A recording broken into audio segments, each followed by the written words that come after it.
positive feedback loop.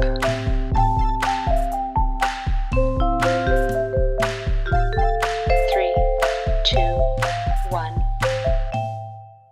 Hello, everyone. Welcome to the Positive Feedback Loop podcast. This is your host, Ray. With me is Luis and Stephanie, my lovely co-hosts. Hello.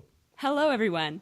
And today we have a really interesting conversation. We will be having a really interesting conversation with Susanne Tarkowski Tempelhof. And Susanne is an award-winning entrepreneur.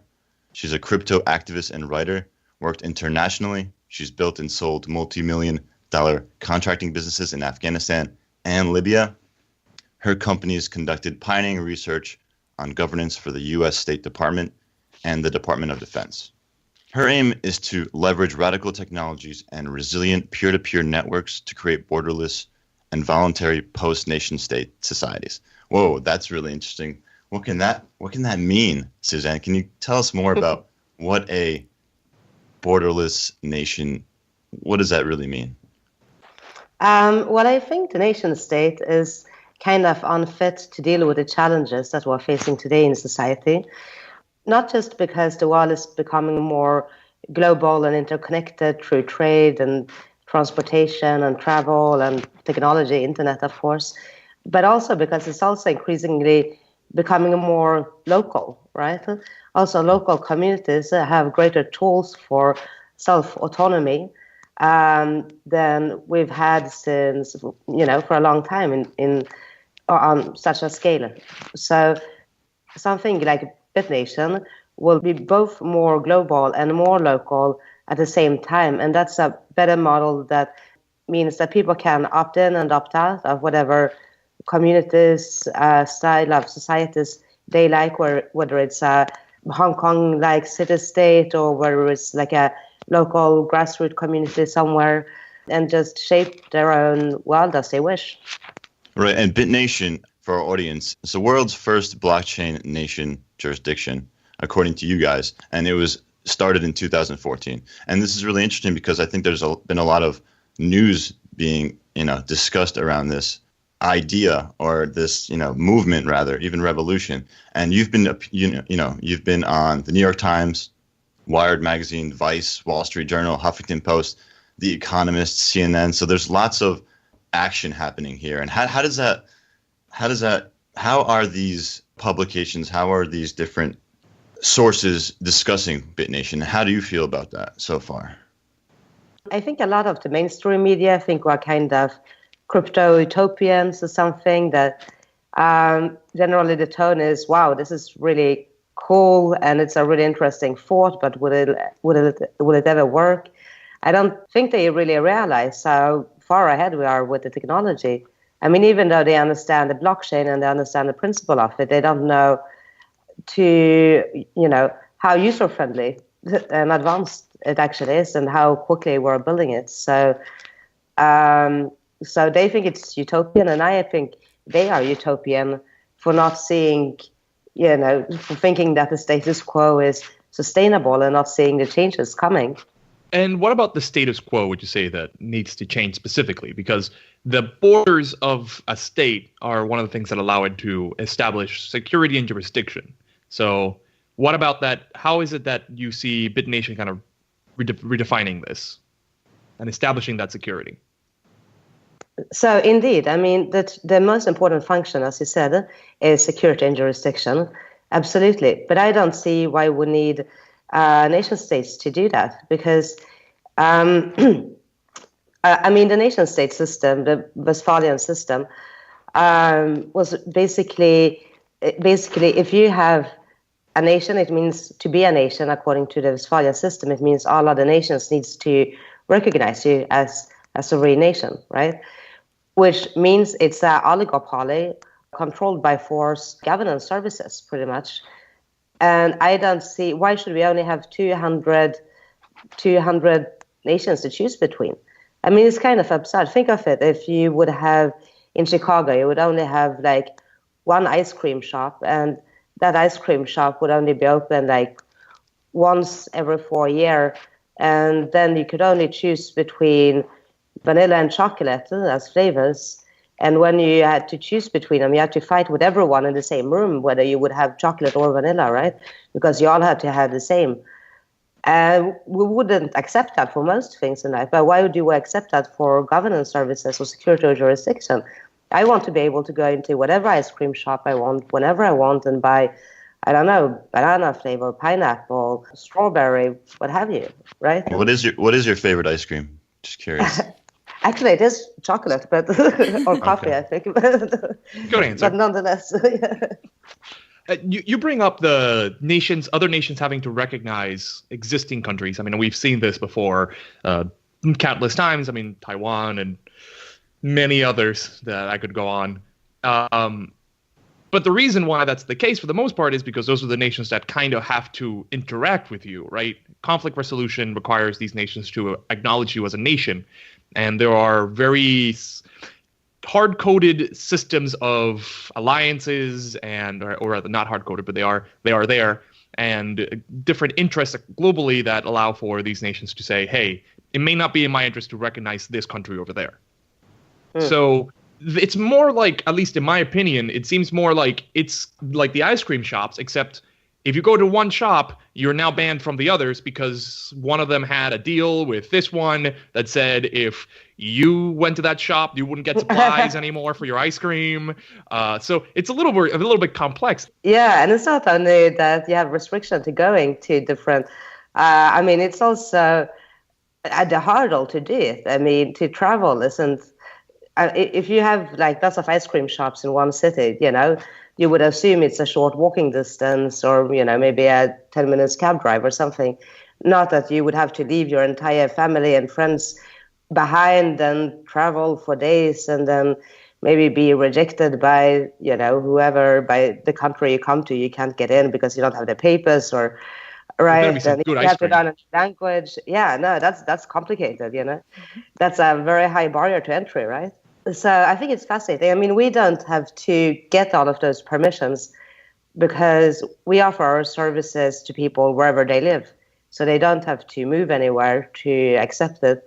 Although there is kind of a group within Bitnation are working on passports, actually. So there is a conversation ongoing about how much they can be used and where, and if we can kind of negotiate like laissez-passer rights so that people can move between actual nation-state jurisdiction. But that's really like a kind of fun side project. But the main project is obviously the software we're developing, Pangea, the jurisdiction. And that, so let's say I live in Amsterdam and the trash collection service here is really horrible because they just come on like certain days and then you have to put it out at like between 6 and 7 a.m. in the morning on that specific day, and it's a complete mess, and you get fined if you put it out in the night. God knows how do you even know that? And so, like, I could use the Pangea jurisdiction, for instance, like a third-party app on a Pangea jurisdiction that is some form of peer-to-peer trash collection for my neighborhood in Amsterdam. And a lot of these services that you get from the nation states or from cities that you live in, you pay additionally for anyways. They are not free, right? So I could also make it more competitive price-wise. So if I wanted to build that as a DApp on top of our jurisdiction, for instance. So in that sense, people can use us wherever they are in the world, whether they are in Somalia or the Netherlands or US or, Using that example, do you think that everyone will voluntarily start paying a little bit of money in order to collect their trash? Because now they're used to everything being quote unquote free, right? It seems that way. Tax dollars. Right, but it's an externality. Everyone doesn't pay the same amount, I guess, for their trash collection.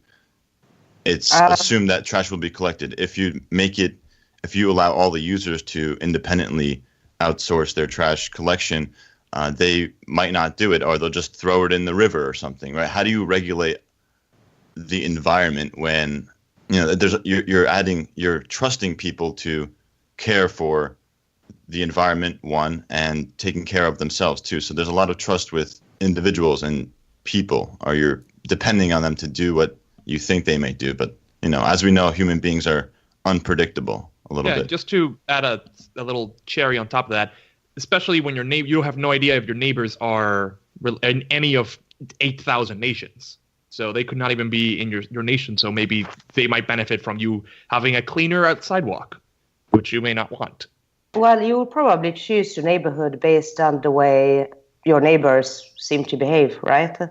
So in a neighborhood, just like you do now, right? In a neighborhood where people are known for throwing out trash out of the window, you probably wouldn't want to live there, regardless if there is trash collection or not. And in many countries I've lived in, you pay extra for trash collection.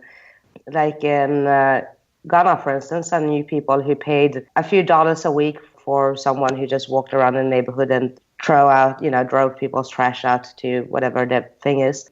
So, I mean, this is quite common. And there are many things we think that in the West world, like you said earlier, Ray, everything is provided for free type thing because we pay taxes. But there are a lot of things that aren't. For instance, if you notarize a document, like here it costs something like 100 euros or 50 euros. If you get married, me and my husband looked into getting married in UK, and that's like tens of thousands of pounds between all the legal costs.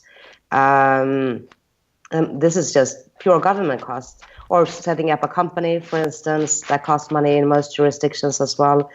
So there are plenty of things that we don't think of that cost a lot of money, even though people think that, you just pay taxes and then the rest just comes with it, but it doesn't. I was thinking the same thing about trash collection because I've lived around the world and different services are expected depending on the country you're in. So I totally agree that it's, it totally depends on where you live and what the expectations are of that geography and jurisdiction. My question is for you, the interplay between globalization and the preservation of culture. I think it's really interesting to think about governance as geography and then governance beyond geography and what that does to globalization versus how do we preserve culture, and then dealing with multilingualism is another issue kind of that plays along with that. I'd love to hear your thoughts on that. Well, I think if you look at a nation state, it's very non-cultural, actually. I mean, take somewhere like Switzerland. Some people speak Italian, other people speak French, some people speak German, right? And they have a lot of different kind of tribes, really. It's very kind of tribal. The nation state, actually getting rid of the nation state would preserve local cultures far more. And this is what I found kind of strange with nationalism, who says, we have to protect our culture and we have to protect our way of life and this and that. I'm all for protecting culture and protecting your way of life. But actually, the nation state is opposed to that by design because it bands together people who are completely different from one another. And if some people want that, right? Some people would want to live in a city like New York where you have all ethnicities and all religions and all origins and languages. And some people would want to live in a small village in France where everyone is very ethnically similar and have lived in the same way for thousands of years. And that's okay, right? We should all be able to choose. But the nation state makes it much harder to choose. So, for instance, you could do on Pangea, you could build a nation for ISIS, right? I mean, not that that's something I would recommend, but if you feel the need of being in like a super conservative group that shares certain values, which I myself consider extreme, of course, but still, like, why shouldn't you, right? Or if you want to have a nation for, Bitcoiners or pirates or anonymous, why not? Or you can have several nations, or none at all. So that's an interesting example. I'm just thinking about, you have an organization that might be dangerous to the rest of the society, potentially. What their ideologies are, maybe drives them, maybe it's personal, lots of different reasons what can drive them, but it's driving them potentially towards violence. How do other borderless nations or Pangea nations protect themselves physically from other Pangea nations from just overtaking their land? So this is more on the physical space. How is physical space protected? I guess that's the question. Well, there is actually one group called B Umbrella that is building a third-party DApp, decentralized application, on top of Pangea for peer-to-peer security services. The website address is bumbrella.org. And I'm sure there will be a lot of other service providers like that will start building over time and provide local security, whether it's for a city or a neighborhood or a person over time. But then if you look at it from a more philosophical perspective, I think the other interesting thing is because now we have to share space with people that we don't necessarily agree with, you have to fight to, make the society as you want, right? Like you have to, like, if we didn't have to get along or agree with each other, I think there would be less problem because then, why would ISIS have to fight with any other nations if they could just practice their own thing between them? Well, I mean, specifically in the example of ISIS, their thing is that their thing is the right thing and everyone's thing is the wrong thing, and they should die for it. So, I mean, there will always have people who have either misguided ideas or are impulsive in a violent way. So, I'm curious about whether having people essentially have what sounds to me like private armies be a good idea. Even neighborhood watch groups that are armed. What if the city bans weapons? The next city over doesn't. Then that city has the ISIS group, right? Like, how does that work? And I'm a little concerned about the possibility of this vision leading to a world where basically we all either have to arm ourselves or the ones that are unarmed are taken advantage of by those who are armed, but just in a much more private way. Rather than the government doing it, it'll be other companies doing it. Well, I personally lived in places with a lot of private security, and I think it works quite well. I mean, in the sense that, I'm personally for gun rights, so I think if everyone knows that everyone is armed, the likelihood of someone breaking into your house goes down a lot, right? If they assume that you have a gun there.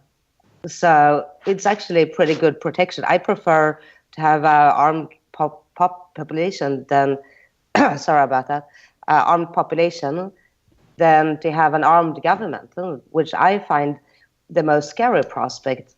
Because, if you look throughout history, governments are the ones who have killed far more people than any company or any non-government group. All the genocides throughout history have been done by governments, from the Soviet Union to the Nazis to the, Cambodia.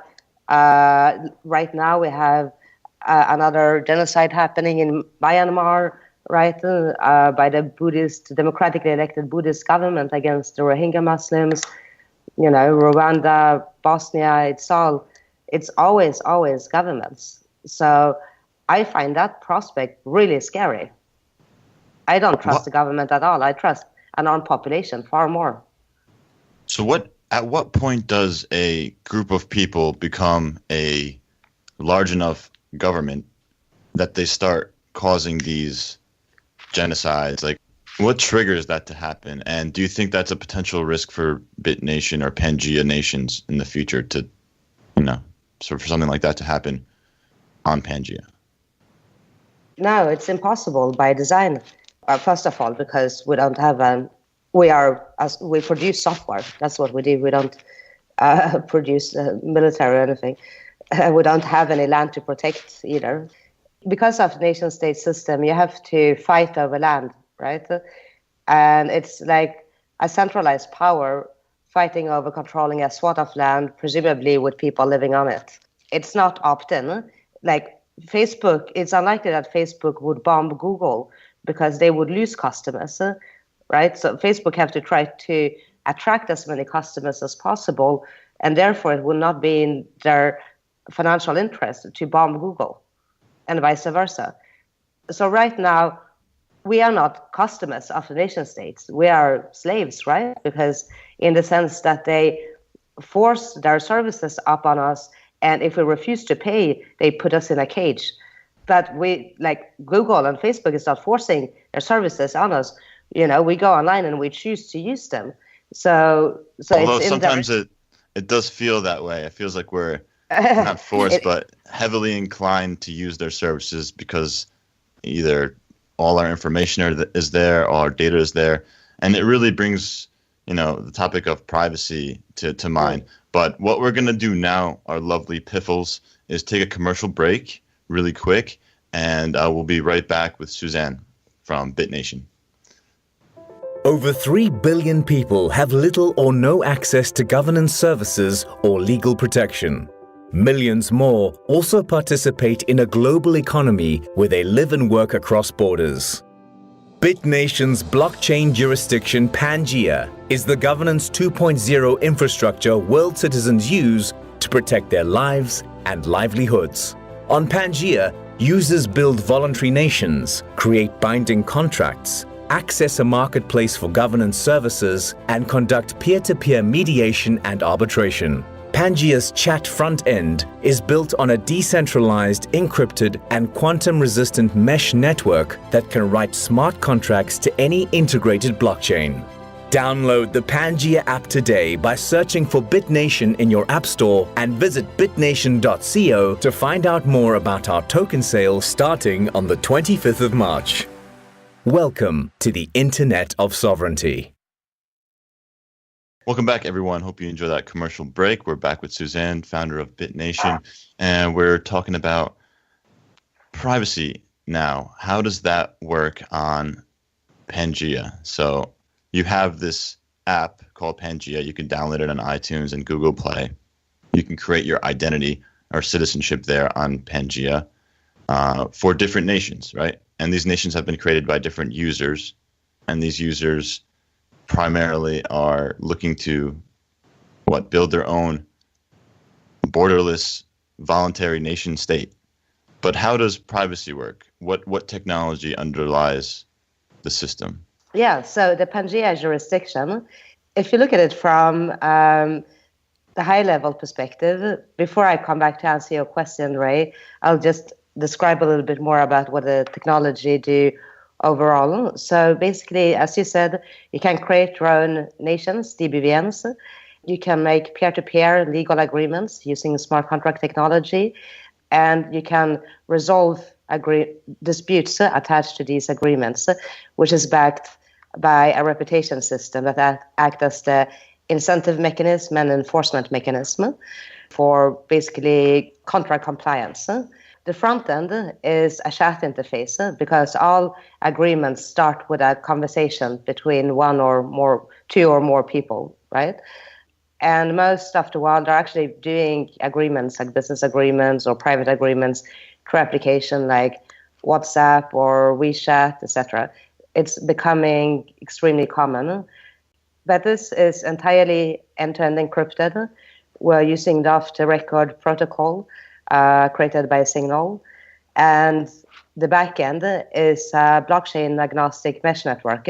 So basically what it means to be blockchain agnostic is right now we're working with the Ethereum chain, but later on this year we're planning to integrate Bitcoin through the rootstock protocol and then elements of EOS and Lisk as well.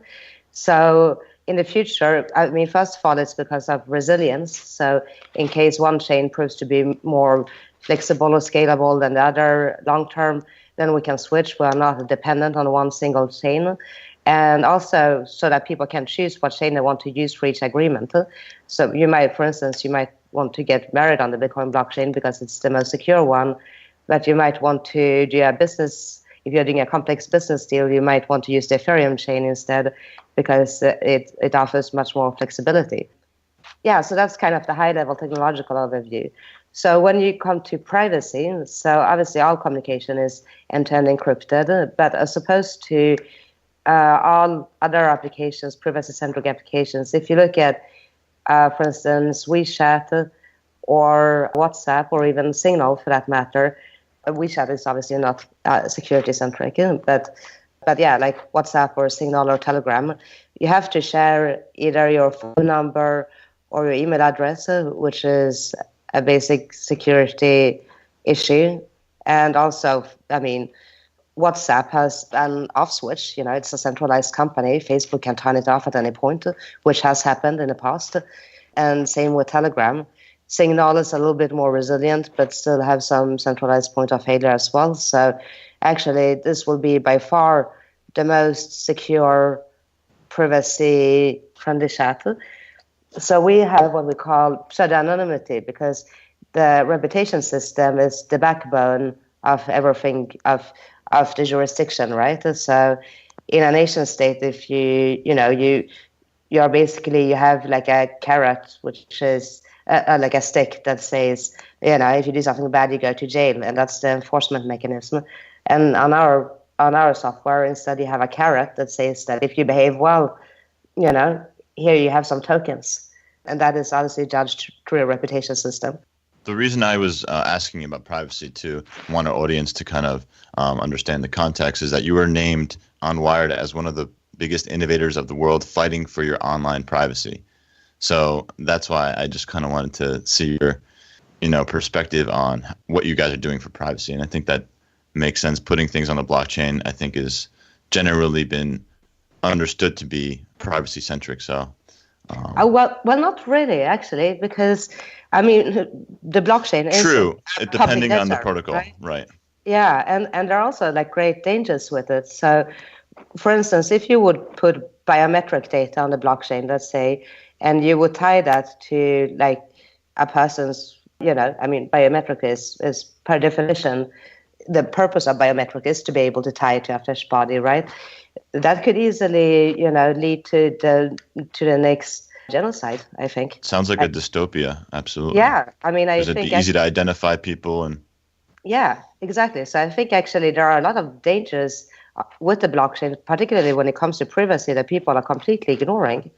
It started as a discussion of privacy, and it's so interesting how that turns into a discussion of identity very quickly, and how privacy and identity are so inextricably linked that what we want to keep private is almost the most integral to our identity, like biometric data, or including our health status, or those. There's those stuff that you don't want to broadcast necessarily. Yeah. Yeah. And so the and connection also between those two.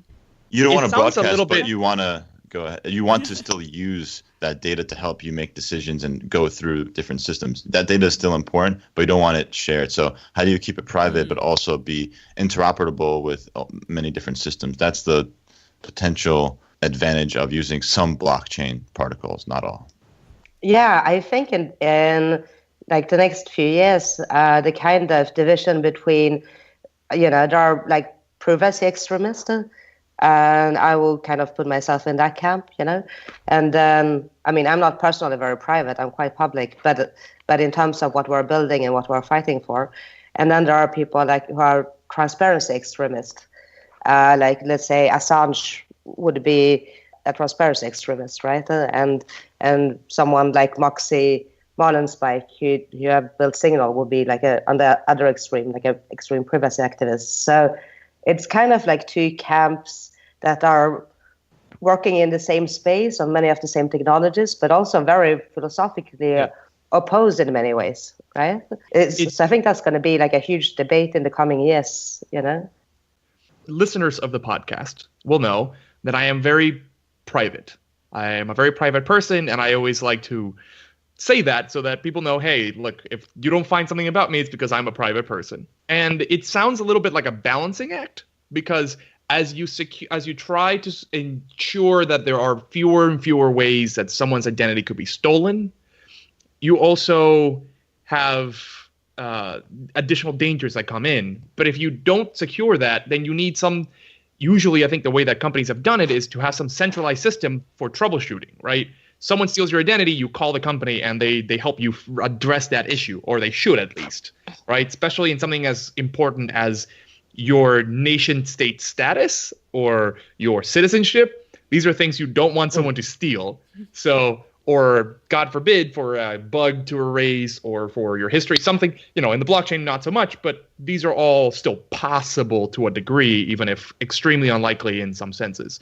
So how do you address this? Do you have some sort of infrastructure for addressing issues? What's the deal?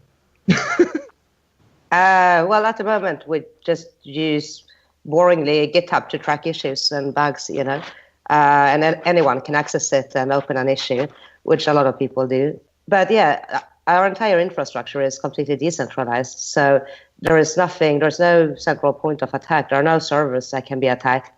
There is no, I mean, obviously, we have centralized points like our website, for instance, stuff like that, but not the software itself. But that also adds a different security risk on its own, though, because that means, just like with Bitcoin, people need to be able to handle their own data, which is more challenging and less user-friendly, but it's far more secure.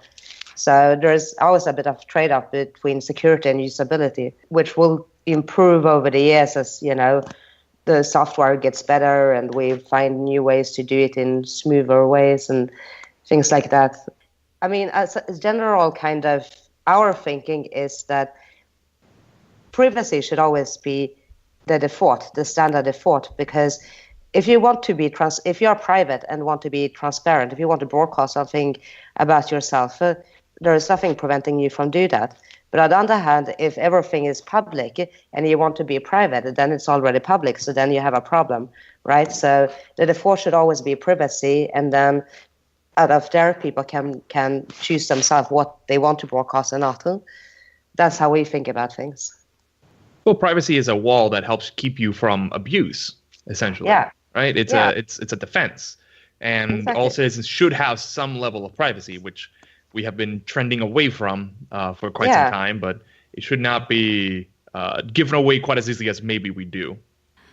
I mean, like, imagine if you are like gay in Iran, then you need privacy because you can get thrown in jail. I mean, or in some places executed, right? There are lots of communities who really, really need privacy, like where it's, radically important for survival purposes.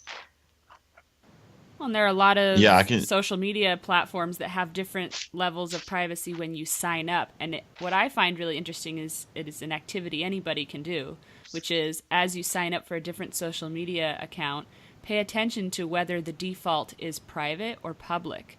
Do you start with a public account and have to make it private?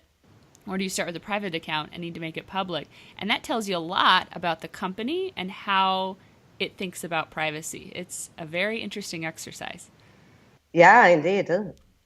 Yeah, but most companies, even if they say, we're privacy-centric and everything, like Facebook is now saying, we have, adapted OTR protocol for Facebook Messenger and everything. But suppose it, all the data is stored on their servers. They control the data 100%. You just can't have that. If you believe in privacy and security, you can't have that. So we will use IPFS for file storage and that sort of thing. So if people... What's IPFS? It stands for the Interplanetary File System. It's kind of a funny Has name. Mars gone online yet? Yeah, I know, right? Building for the future, right? It's basically like a decentralized file storage system, which is working very closely with Ethereum. It's really a brilliant technology. If you do a contract, like your contracts and the codes of laws and all of that, will all be stored on IPFS. So it's not just that people control their own private keys and obviously their own cryptocurrencies and all of that and their identity, but also all the files, everything, nothing literally is stored anywhere centralized or controlled by any third party. Recently in the podcast, we had a series on Utopia. And that's, as you said before, you don't consider this to be a utopian vision. You consider this to be more of a thing that's happening and is just a movement we're going towards. But during the series, we talked about different ways that we kind of consider the future for humans and how we incentivize ourselves, what we do, who we are.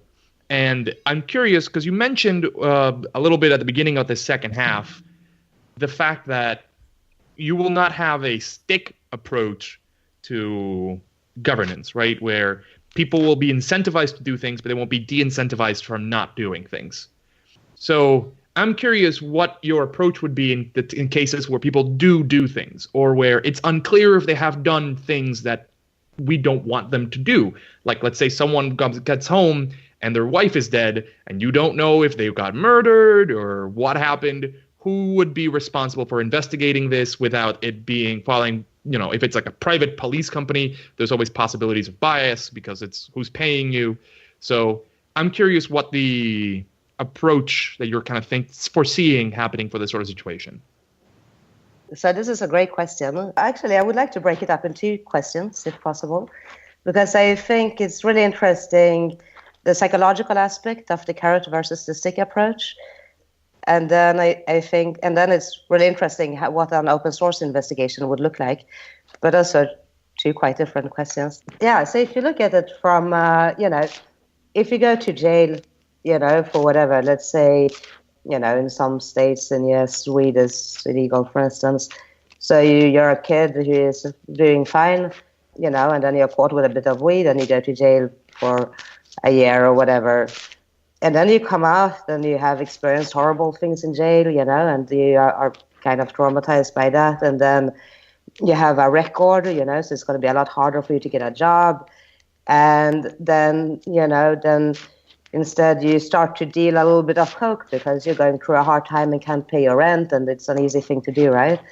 And then you go to jail again for let's say 3 years this time, and and you get you become a social outcast, and then you just go down through a really vicious spiral. And then by the end of it, instead of doing something completely harmless like a bit of weed or coke or whatever, then you rob a bank and you shoot someone, and then the entire society is far worse off than if it would have been a restorative justice system where you say, okay, so whatever you have done a crime, and there is a context, and we can help you to restore your place in society, and you will be better off, we will be better off, we will prevent more crime and more victims from suffering in the future. So I do think it's actually more effective to have a restorative approach rather than so that's what I mean with the carrot versus the stick approach, to not put people in a negative downward spiral, because that is dangerous for everyone. That kind of philosophical aspect of that. The second question, I guess, would be, what happens if they do? What happens if they do something heinous? Yeah. Yeah. And what are the systems in place, or potentially what could be systems in place to? Yeah. I mean, we've seen trial by mob essentially before. Which is horrible. Yeah. And we've seen the internet try to solve. Remember the Boston bomber, the Boston Marathon bomber, who Reddit thought they'd figured out who it was, and they fingered a completely innocent kid just to basically make his life hell for the next month, right? So I'm curious how this would kind of be dealt with in a decentralized system. Well, it's a very good question. I mean, something like the Pangea jurisdiction is obviously optimized for opt-in agreements, where people voluntarily opt into an agreement, whether it's for business or private life or whatever. It's not that optimized to combat, what would normally be called criminal law, I guess, like a murder or something, which is obviously not an opt-in agreement. Or if it was, it would be really, really weird. It's a strange society there. That is obviously more challenging. I have seen, so that's where obviously things like private security and whatever comes in. But that's kind of a cliche to go back to that. But I mean, I have seen open source investigation. So there's a guy called Chris Ellis who did an open source investigation about the Moolah exchange, because the Moolah exchange ran away with a minor fortune in Dogecoins. And so he started to just collect everything, all the tweets and everything that was public information, that just on the website, everything, and just make a case through GitHub, actually. And everyone could submit additional information. And so there are a few things and a few ideas like that floating around, and I think it's quite interesting. I haven't yet seen any, kind of full stack solution for it. But I think it's going to kind of be something like that. So, I mean, obviously, DBVMs, virtual nations, are not going to start, building jails anytime soon, right? So I don't think there will ever be a time where that happens. But governance, local geographical governments, for instance, city-states, right, or villages or neighborhoods or whatever, or intentional communities, they might have their own policies. So maybe they have a jail, or maybe they have a contract when you enter as a resident saying that if you reside here, if you do anything like this, you will not be able to come back again. We won't allow you back in. If you're at a festival, for instance, and you start a fight or something, then you get thrown out from the festival. So I think that is much more likely to be the case in the future. I wish all future nations, borderless nation states, are like festivals. That would be amazing. Although it would get pretty tiring pretty quick. Pretty quickly, yeah. The hangovers would be eternal. So you'd hop from festival to festival, like every weekend you'd have a different. There we go. You'd opt into a different nation state. I think open source investigations are really, I mean, they already happen. And I'm thinking of, you wouldn't consider it an investigation, but when pop stars or movie stars, when they are going on a new diet, all of these fans go out and find evidence that they might be on this diet. Photos of them at a restaurant with no roll on the table, or, or they're obviously not drinking alcohol. Maybe they're pregnant. There's this kind of open investigation that happens around celebrities where everyone pulls together their evidence to try to find the truth. And so seeing this play out... That's kind of horrible. Actually. Yeah, it really is. Yeah, I didn't know they did that. Dystopian world where everyone's a paparazzi. Oh, yeah. God. The horror. But as we know, That's it already something. happens, right? We see this, and as Luis pointed out, like on Reddit, it happens, and on Facebook. And it ties into a reputational system. If someone has a reputation, there are kind of public data points that can be pulled to assess that reputation. What may concern me, or maybe the question that arises in my mind, is what if, a man... I'm glad that you're totally fine with the paparazzi method, by the way. Yeah, I don't know if I'm totally fine with it, but I'm acknowledging its presence in the world already, I guess. Maybe we're already in a dystopia, but I think that I worry about the people who don't have enough of, not a reputation, but people who care about them. So let's say in Luis's example, a man, well, we won't say he even murdered his wife. We don't know yet. Yeah, he just arrives home to find his wife home. Dead, and now he's under suspicion of having murdered his right. wife. And his wife is dead. We don't know if he did murder her or not. We're just outsiders. Right. So in this situation, if we have decentralized governance of sorts, how would, let's say this woman really has no friends. I mean, she's still just as worthy of a human being, but she may be more quiet, or maybe the husband forced her to stay at home, and so she doesn't have anyone who may be interested enough in opening this sort of open source investigation to see why she died. I wonder how reputation has kind of a dark side of people caring about you and therefore looking into things. So what you're basically saying like is, can you be unworthy of the effort to receive services in a sense? Yeah. I mean, another philosophical question maybe, but how would it play out?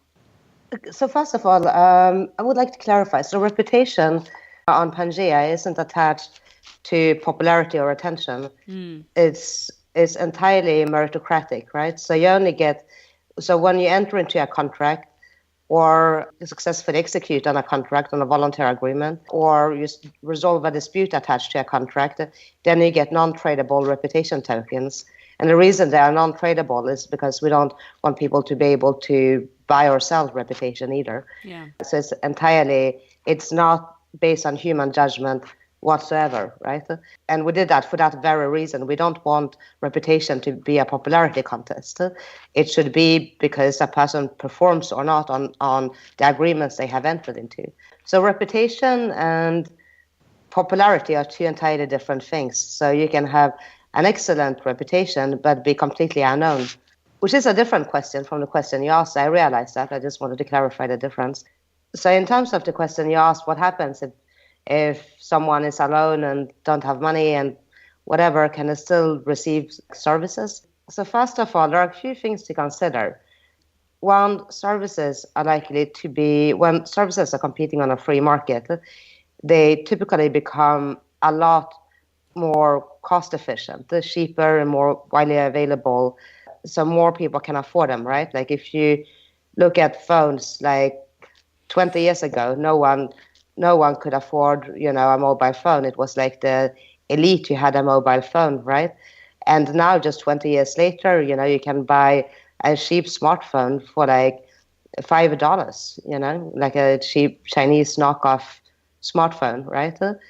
And so it's like widely available to everyone in the world. Even, I was in Ghana a few years back to do some blockchain land title pilots. And like a lot of the guys in Ghana who are in their 20s had like 5 smartphones, I mean, they weren't the poorest in the society, but not the richest either. They were just kind of, university students. Yeah. Can you imagine if the government was the one building that technology? I don't think it would get there yet. Not because I think the government is inherently bad and slow, well, maybe, but more because it's just so big. And I don't think are. And it's not, most are, but I think it's also not their responsibility. And I guess my question now is, what is the responsibility of the government? Unless, Luis, go ahead. I was just going to point out the government gave everyone GPS for free, so there's that. Yeah. Well, so there are investments that the government makes that perpetuates into civil society as well. That's true. A lot of the defense research technologies, trickle down to the consumers at the end of the day. So there is that. That's a good point. But what is the role essentially of the government that you envision? Or is it not a government? I guess it's a framework built on a blockchain. Right. So I'll get to that in a second. But first, to get back to Stephanie's point as well, like also if you are poor and blah blah, I think just like now there will be a lot of organizations. There are, like, I know one guy who's building a basic income system, also on top of Pangea, which is completely peer-to-peer and opt-in, and a lot of like dApps that are blockchain insurance, basically tokenized insurances, which are widely available. So I think poverty as a whole will decrease significantly, really. And when poverty decreases, that means access to services increases, obviously. So I just wanted to make that point. When you said that poverty will decrease, is there a possibility that the opposite might happen and you'd have elite people living their life and then you'd have more poverty potentially occurring? Kind of, you mean like an extreme capitalism? No, because I think it's going to be, if you look at the tokenized economy, so for instance, I used to write updates about Bitnation through Medium, which is free, but I don't get paid for doing it. And now instead I write all the Bitnation updates on Steemit, where I get paid, when people vote for the article, I get Steam. And same on Pangea, right? When you earn non-tradable reputation tokens, you get rewarded with PAT. And I think people are going to start doing all these like small tasks in life that you would do anyways. And not only are they, mostly free, but you also get paid for doing just day-to-day tasks. So I think people will have kind of a sort of tokenized, unconscious basic income through having so many small streams of income, everywhere through daily tasks. That sounds great. So basically we can live our lives, do the things that we normally do every day, like have conversations with people and teach people things, even painting. We'd have a different meaning of being an artist in a way, because now you can create things and almost immediately slowly start receiving benefits from it based on how people react to your art. Exactly. It will be a much more liquid economy. That's actually one of the things that's coming to the blockchain world. Art is, for the first time, they just sold a picture of a flower for like $100,000 or something like that on blockchain, because it brings rarity to a thing that could be mass produced before. And trackability, right? It's real. Well, scarcity, and exactly. It's basically certified. Well, the blockchain provides a provenance. So now things, exactly. You can't have frauds because of the provenance it provides, which is fascinating. You don't necessarily have to say who has owned this thing, but it does technologically show that provenance. I think that's one of the benefits to the art world of the blockchain. Definitely.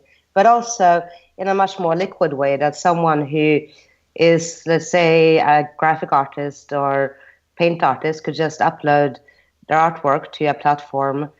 I'm sure either it exists or this will be created very soon. And then people can vote on it. And if they're upvoted, then they receive tokens, as a compensation for putting on something people like. And then, they receive like a little bit of money on that. And then they receive a little bit of money on, let's say, voting on a blog post, and a little bit of money on that kind of thing. And that kind of slowly grows to an economy where people can live quite comfortably and easily, on doing whatever they like doing, basically quite effortlessly. I actually have one question from a listener from a Piffle. David he's a HubSpot developer, and he asked, does success on this depend on cryptocurrencies being widely accepted? I think that we're on that trend anyways, but do you think that there is risk with cryptocurrencies as a technology, maybe due to quantum computers or something failing? Is that something that you're concerned with at all? Well, yes, I'm very concerned with quantum computing. When we built our backend, it was built with that, like in the basic designs. Our mesh network backend will be quantum safe. We're already experimenting with a few algorithms, but we haven't chosen which ones to implement yet. But within probably a year or two, it will be quantum safe as well. So, and I think there will be, there are more and more currencies that are working on that as well. And Bitcoin too could add it, actually. So, there are solutions for it. But yes, that's definitely a problem. And then also there are regulatory challenges. Like obviously no one can outlaw a cryptocurrency because, there's, again, no point of attack. But they can make life more difficult for people who run centralized infrastructure, like certain wallets or exchanges and etc. And so it could slow it down potentially. Those challenges are real and exist, and we just kind of take them as they come, Yeah, absolutely. I think there's going to be a lot of challenges in the next few years, even decades, as these kinds of technologies begin to get adopted by individuals, by groups, by societies, by even bigger mega cities. You can imagine how that can develop in the future. So it's going to be I think big nation states like Russia and Saudi Arabia and US and places like that, which are kind of big and inflexible, will crack down further on things like cryptocurrency and privacy and encryption of all kinds. Yeah. While smaller governments, which we're already seeing, right, like Estonia or Singapore or Switzerland or Liechtenstein or United Arab Emirates, who are flexible and who want to get ahead in the game, both technology-wise but also governance service-wise, will become even more open to it and compete against virtual nations, right, like Bitnation, on a global market for service providers and embrace the technological change. So I think we're going to see a very big shift in the next year about who the response from countries will be enormously different one country to another. Yeah. That brings up the ice cream issue, right? The other, you might want to go to my ice cream store, but the other one has, nukes and jet fighters that basically say, no, you're coming to my ice cream store. Yeah, exactly. All right, see, this is why we can't have ice cream stores like that. Because ice cream causes all the world's problems. I say ice cream blockchain. That's the real picture. Right? Well, the beauty is there'll always be new flavors potentially. So these are experiments, right? So no one can say we are the final government. Although I do see potential risk where you get a big enough DV and PN, right, or decentralized voluntary nation, and it gets big enough to the point where potentially people might not be able to leave? Or is there any contracts possible where the person cannot leave? Is there any contracts that can be built with the nation's decentralized borderless nation? So in the basic DBVN code, there is always an exit option, and obviously in the front-end design and everything. But since, it's not a centrally controlled platform, so of course people can potentially upload their own smart contract, a DBVN smart contract that says that people who opt in can't leave. So yes, it's not impossible. And if people, we obviously try as much as possible to build tech that people will use wisely, right? But we can't technically prevent, people from doing it if they really want to, Right, I know. And I think that's part of your, almost part of your mission is to educate people around these topics, because it's going to take a lot of time. It's going to take, as we said, years, decades for people to understand how this works. There are people who still haven't really gone online or even opened up their email address. So there's tribes and communities, and it's very possible for someone to come up to them, give them this. Right, but you can imagine people or organizations going to these tribes, giving them really shiny devices that can do lots of crazy things, telling them to click here, and they're basically signing their life away to this. But what they do have are mobile phones. I mean, when I was in Botswana and Zimbabwe, you have people who don't even have clean water, and they've got a mobile phone. So exactly, yeah. But that's also why we have pseudonymity, right? So if you are in a nation, they turn out to be like in the fine line, which you didn't bother reading when signing the contract. It turns out they are like cannibal nation and will eat you by, within 5 years. Oh dear. Or something, right? This is also why it's pseudonymous, so that you can potentially just throw away your identity and create a new one. It's difficult to do. It takes time because, there is a barrier to entry because it takes time and energy to build up your reputation, right? Yeah. But it should be possible for everyone to do. So I guess that is the kind of safety mechanism if worst comes to us, right? Cannibal Nation. Our motto is, who's for dinner? Yeah, exactly. Who's for dinner? For dinner. There's a lot more we could talk about, but I think for now we want to end the conversation and really just thank you for your time, and we really appreciate it, Susanne. We got a lot out of it. Hopefully our audience enjoyed it, and thank you again. Did you have anything else you would like to add at the end? Is there something we missed potentially, or you should maybe talk about how people can get active and participate in this? How can they follow you? Are you on Twitter or somewhere where people can kind of read what you're writing and thinking? Bitnation have a blog on Steemit where I post things on, and there is a Bitnation Twitter, but I am quite active on Facebook though, so you can follow me there. And then the Telegram group, the Bitnation Telegram group, which is called Pangea Bitnation, is the most active community forum at the moment. So I recommend everyone to join the Telegram group, and then obviously our ICO starts on March 25, 4 p.m. CET, Central European Time. So buy our tokens, be part of the future. Thank you for coming on. Thank you so much. Yeah, it was great to be here. Thanks for having me. Indeed. And all our lovely Piffles, thank you so much for listening. Talk to you later. And as always, stay crazy.